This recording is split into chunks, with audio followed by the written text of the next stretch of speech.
استاذ مرنوي خوشحال بگرزي قربان شم لالا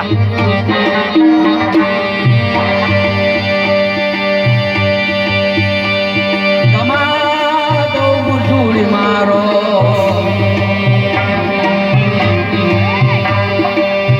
هغه خطا لیدلې نو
دښمنانو لوبې وکړې